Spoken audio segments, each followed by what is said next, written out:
ఉదయం నమస్కారం అందరికీ. Content క్రియేషన్లో దూసుకుపోదాం.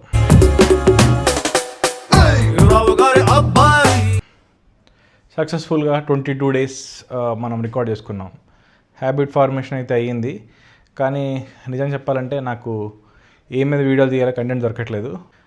I was not able to find my niche with in these 21 days. చాలా వాటి కోసం మాట్లాడుకుందాం అనుకుంటున్నాను, కానీ చాలా వరకు డ్రై టాపిక్స్ లాగా అనిపిస్తున్నాయి నాకు కూడా. ముందైతే ఒకసారి మన డైలీ రొటీన్ గురించి ఒక లుక్ వేసేయండి. పొద్దున్నే లేచాం. హాయ్ ఫ్రెండ్స్, శుభోదయం. ఈరోజు త్వరగానే లేచాం, ఎందుకంటే మీటింగ్ ఉందని చెప్పే కదా. సో కాసేపట్లో మీటింగ్ అటెండ్ అవ్వాలి. మీటింగ్ ఇంటి నుంచి అటెండ్ అయ్యి తర్వాత ఆఫీస్కి పోదాం.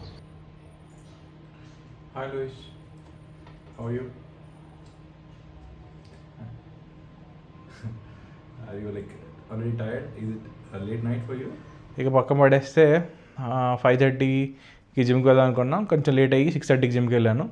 ఈరోజు షోల్డర్ అండ్ ట్రాప్ వర్కౌట్ మంచిగానే చేశాను. ప్రీ వర్కౌట్ వేసేసాను. సో బ్యాక్ టు ఫామ్ అన్నట్లు. స్మిత్ మెషిన్ మీద స్టార్ట్ చేసి షోల్డర్ ప్రెస్ చేశాను. దాని తర్వాత continued with other variations also. ఒక 6 to 7 వేరియేషన్స్ ఫినిష్ చేశాను అనమాట. All together today was very impactful. ముఖ్యంగా నాకు షగ్స్ చేసినప్పుడు కొంచెం మంచి వెయిట్లు వచ్చాయి, బాగా అనిపించింది. చిన్న అడ్వైస్, ఎవరికైనా షగ్స్కి కొంచెం మంచి వెయిట్ చేయాలి, డీసెంట్గా పోస్చర్ ఏ ఇబ్బంది లేకుండా చేయాలి అంటే నాకు అనిపించింది స్మిత్ మెషిన్ మీద చేస్తే బాగా అనిపిస్తుందని. మీరు కూడా నచ్చితే ఒకసారి ట్రై చేయండి. లాటరల్ రైజెస్లో కూడా ఫర్ ఎగ్జాంపుల్ మీకు దాని ఏమంటారు జర్క్ కానీ అట్లా వస్తుంది అనిపిస్తే use a table and do that lateral raises. చాలా ఎఫెక్టివ్గా అనిపిస్తుంది.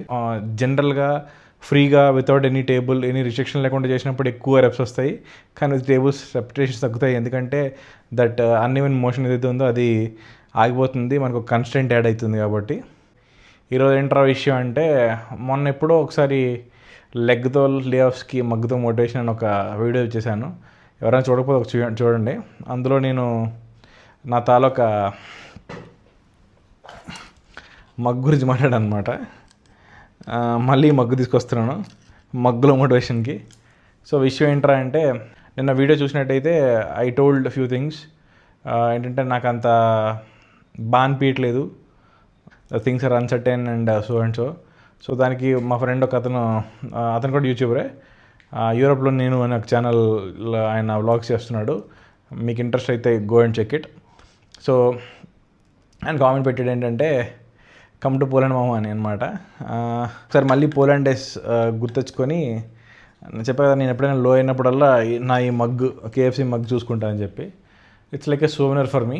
Actually thing is that Poland వెళ్ళినప్పుడు నా పార్ట్ టైం చేయాల్సిన పని ఉండేది కాదు, ఎందుకంటే మా నాన్నగారే మొత్తం నాకు ఖర్చులు సరిపోయింది, నాకు ఎడ్యుకేషన్ సరిపోయింది, ఆయనే సెట్ చేశారు. కాకపోతే ఫండమెంటల్గా నాకు ఎలా ఉండదు అంటే, ఫస్ట్ నుంచి బ్రెయిన్లో అంటే నాకు చిన్నతనం నుంచి కొంతవరకు స్కూలింగ్ చేసిన తర్వాత ఆఫ్టర్ 10th నేను సిటీ దాటి వెళ్ళాలి, ఆఫ్టర్ ఇంటర్ స్టేట్ దాటి వెళ్ళాలి, after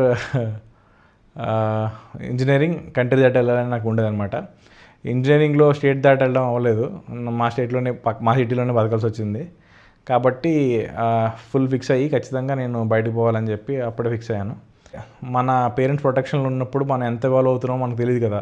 so there was this constant fear అనమాట నాకు. అంటే నేను ఇండివిజువల్గా బతకగలనా, నాకు ఆ ఇండివిజువాలిటీ వచ్చిందా, I want to test myself అనమాట. Can I survive on my own, I should challenge myself to evolve అన్నట్లు నాకు అనిపించదు అనమాట. So that is one of my reason why I went abroad. College join అయ్యాను, college అవుతుంది, ఇంత కథలు పడుతున్నాయి. కానీ పార్ట్ టైం అనేది ఎప్పుడైతే స్టార్ట్ అయిందంటే, సో మనకి ఇండివిజువాలిటీ రావాలంటే one of the face is that ఫైనాన్షియల్గా మనం కొంచెం ఫ్రీ అవ్వాలి. సో అప్పుడు అనిపించింది మనకు కూడా టైం దొరుకుతుంది, so why to waste the time, ఒకసారి పార్ట్ టైంలో జాయిన్ అవుదామని చెప్పి పార్ట్ టైంలో జాయిన్ అయినా. సో ఫస్ట్ మెక్డానల్డ్స్ అనమాట. సో మెక్డానల్డ్స్లో ఎక్స్పీరియన్స్ ఎలా ఉండేదంటే, ఫస్ట్లో బాగుండేది, ఎందుకంటే మంచి ఫ్రెండ్స్ అయ్యారు అక్కడ, పాలిష్ పీపుల్ కలిసారు, వాళ్ళతో మంచిగా ఎంజాయ్ చేసేవాళ్ళం. వర్క్ అయితే విపరీతంగా ఉండేది. మాది మెయిన్ రోడ్ మీద ఉండేది, దానివల్ల విపరీతమైన ఆర్డర్స్ ఉండేవి. సో ఒళ్ళు ఓనం అయిపోయింది అనమాట. We use to get so tired, వీప్ నొప్పి వచ్చేసేది, కంటిన్యూస్గా నిల్చోవాలి. అయితే మా మేనేజర్ గారు కొంచెం వెరైటీ గాడు. అప్పుడు హీట్ ఉన్న ప్లేసెస్ దగ్గర, like for example French fries దగ్గర కానీ, ఓవెన్ దగ్గర కానీ, లేకపోతే గ్రిల్ దగ్గర కానీ ఎక్కువసేపు ఉంచేవాడు అనమాట. సో కాన్స్టెంట్ హీట్ ఉంటుంది ఈవెన్ ఇన్ సమ్మర్లో కూడా. సో దానిపైన ఇంకొక ఓవరాల్ వేసుకోవాలి. సో దానివల్ల ఇంకా హీట్ ఉండేది. మాకేంటంటే అంతసేపు అక్కడే కాకుండా వేరే పనులు కూడా మాకు వచ్చు కదా, అక్కడ కూడా కాసేపు వేయండి, రొటేషన్ షిఫ్ట్ వేయండి అని చెప్పి అది అడిగేవాళ్ళం. మా ఫ్రెండ్ ఒక్కడికి ఇండియా వాడికి వాడు సరిగ్గా రెస్పాన్సిబుల్ లేదు. వాడు చూసి వాడు రిజైన్ చేసేసాడు. మాకు కూడా అనిపించింది we should also parallel resign, ఎందుకంటే ఇట్ ఈస్ నాట్ వర్త్ అని చెప్పి. సో మంచి పీక్ టైం అప్పుడు అడిగి వెంట పెట్టి వెళ్ళిపోయాం అనమాట. కొన్ని రోజులు పోయిన తర్వాత మళ్ళీ కేఎఫ్సీలో దొరికింది. కేఎఫ్సీలో ఇదంతా మొత్తం ఎక్స్పీరియన్స్ అంతా వేరు. మేమే రాజు మేమే మంత్రిలాగా అనమాట. మొత్తం ఒక ఇండియన్ గ్యాంగ్ అంతా సెట్ అయ్యింది.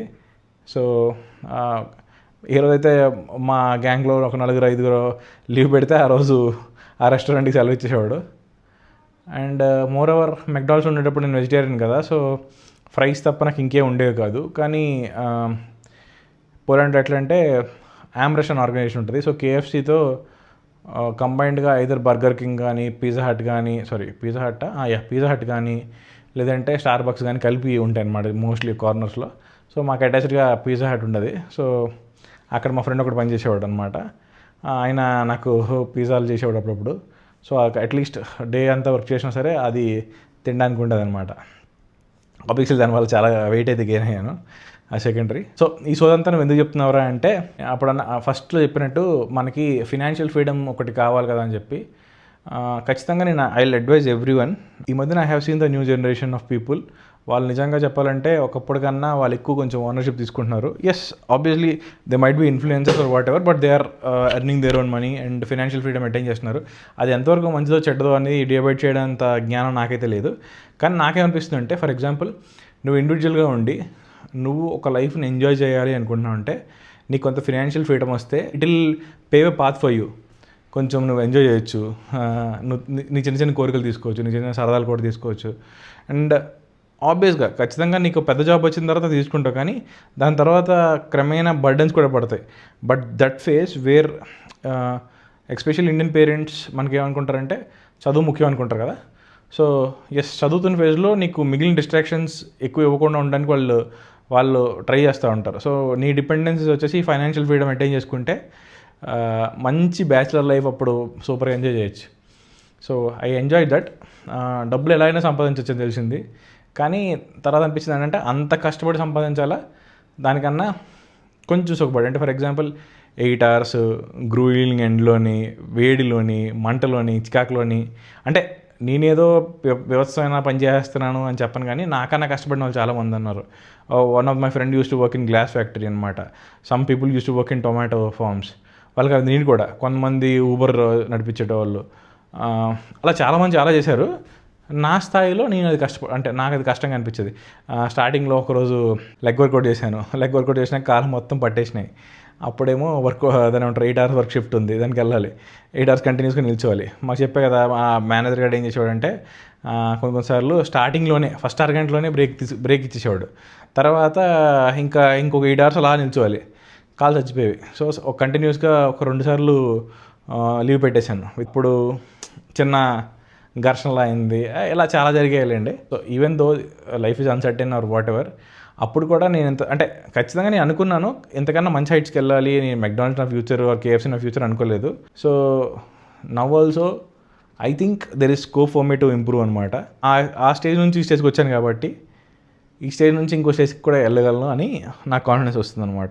జనరల్గా ఈ మెక్డానల్డ్స్ అండ్ కేఎఫ్సీలో ఉండే జాబ్లు ఎలా అంటే ఎవరైనా చేయొచ్చు, జస్ట్ ఎందుకంటే దానికి ఒక టెంప్లెట్ ఉంటుంది, ఒక ఫార్మేట్ ఉంటుంది, అవి అలా చేసుకుంటూ పోవాలి.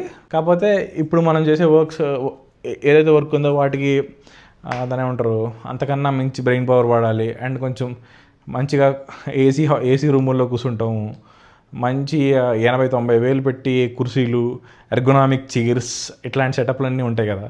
అప్పుడు సండే లేదు, సాటర్డే లేదు, సండే షిఫ్ట్లు అయితే కొంచెం ఎక్కువ పైసలు ఇస్తారని చెప్పి, డిసెంబర్లో చాలామంది లీవ్లో ఉంటారు, సో ఎక్స్ట్రా షిఫ్ట్ చేస్తే ఎక్స్ట్రా పైసలు ఇస్తారని చెప్పి ఎందుకులా చేసామంటే అది కూడా క్లారిటీ లేదు. జస్ట్ ఊరికే డబ్బులుంటే బయట తిరగచ్చు కదా, ఏమైనా కావాల్సిన కొనుక్కోవచ్చు కదా, ఫైనాన్షియల్ ఫ్రీడమ్ కోసం.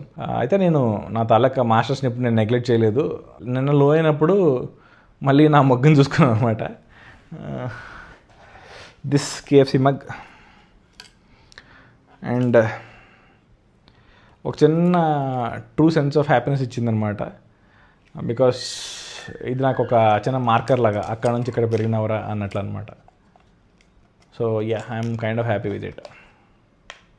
This is all I wanted to share. ఎందుకంటే ఎవరైనా డిమోటివేటెడ్గా అనిపించినప్పుడు వాళ్ళకి కూడా ఏదో ఒక సోర్స్ ఆఫ్ ఇన్స్పిరేషన్ ఉంటుంది కదా. మీకు అలాంటిది ఏ సోర్స్ ఆఫ్ ఇన్స్పిరేషన్ ఉందో కామెంట్స్లో మెన్షన్ చేయండి. Let's share stories with each other. Together will develop. And మమ్మ మెంటాలిటీ కదా, సో దూసుకుంటూ పోదాం. నిన్నటికన్నా ఈరోజు బెటర్ అవుతూనే ఉందాం, అప్ స్కిల్ అవుతాం, ఎక్కడ తగ్గేది లేదనమాట. సరేనా ఫ్రెండ్స్? సరే, లేట్ నైట్ అవుతుంది. స్లీప్ ట్రాకింగ్ చాలా ఇంపార్టెంట్ వీక్లు. సో స్లీప్ స్కోర్ అచీవ్ చేయాలి, త్వరగా పడుకుని పోదాం. రేపు it is going to be a very busy day. See you soon. Bye by.